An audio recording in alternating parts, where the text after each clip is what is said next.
আচ্ছা, কতজনের এখনো পর্যন্ত পুষ্পা 2 মুভিটি দেখা হয়ে গেছে? আমার কিন্তু এখনো পর্যন্ত সম্ভব হয়ে ওঠেনি। পুষ্পা 2 মুভিতে লাল সোনা অর্থাৎ লাল চন্দন কাঠের স্মাগলিংকে ফুটিয়ে তোলা হয়েছে। কিন্তু জানেন কি, এই লাল চন্দন কাঠ কোথায় পাওয়া যায়? কেনই বা এর এত চাহিদা?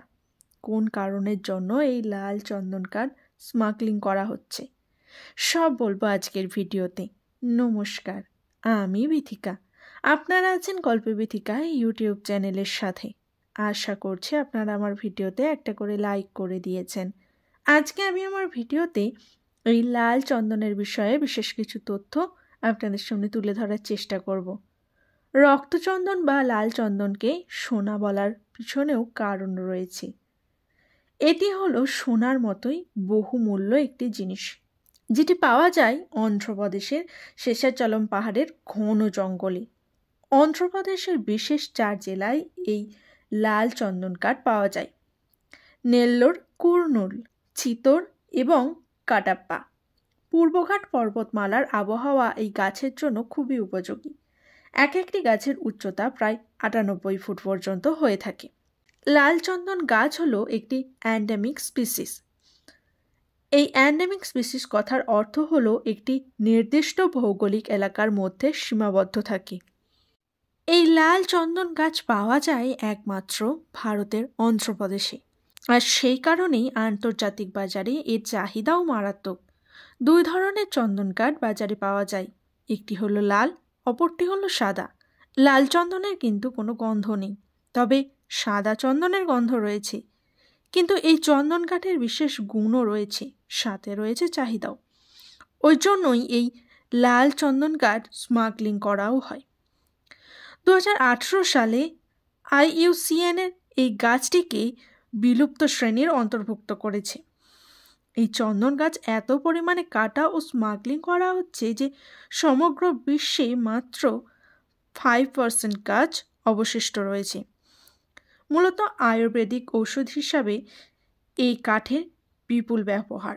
বদহজম, ডায়রিয়া সহ বেশ কয়েকটি রোগের চিকিৎসাতেও এই চন্দন কাঠ ব্যবহার হয়। রক্তশুদ্ধির কারণে গুণও রয়েছে এই চন্দন কাঠের। ঔষধি গুণ ছাড়াও অন্যান্য শিল্পেও এই লাল চন্দনের বিপুল চাহিদা।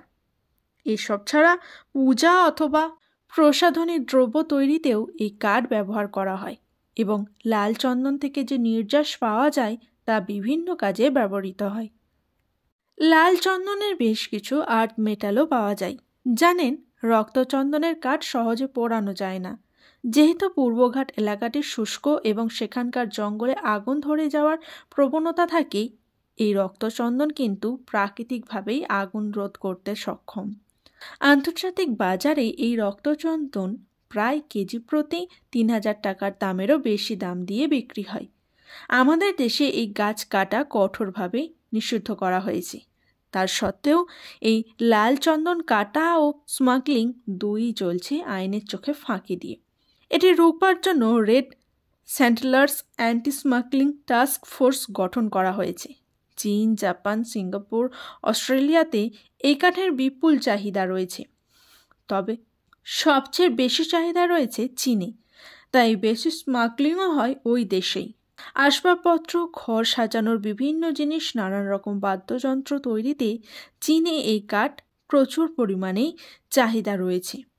তবে যেহেতু এই গাছের পরিমাণ কমে আসছে, সেই জন্য অন্ধ্রপ্রদেশে প্রাকৃতিকভাবে রক্তচন্দনের দেখা পাওয়া গেলেও বর্তমান সময়ে বাণিজ্যিক চাহিদা এবং রক্তচন্দনের বৃক্ষের অস্তিত্ব সংকটের কথা ভেবে অন্যান্য রাজ্যেও এই গাছ চাষ করার চেষ্টা চালিয়ে যাওয়া হচ্ছে। এই রক্তচন্দনের ব্যাপারে জেনে কেমন লাগলো তা আমাকে জানাতে কিন্তু একদম ভুলবেন না।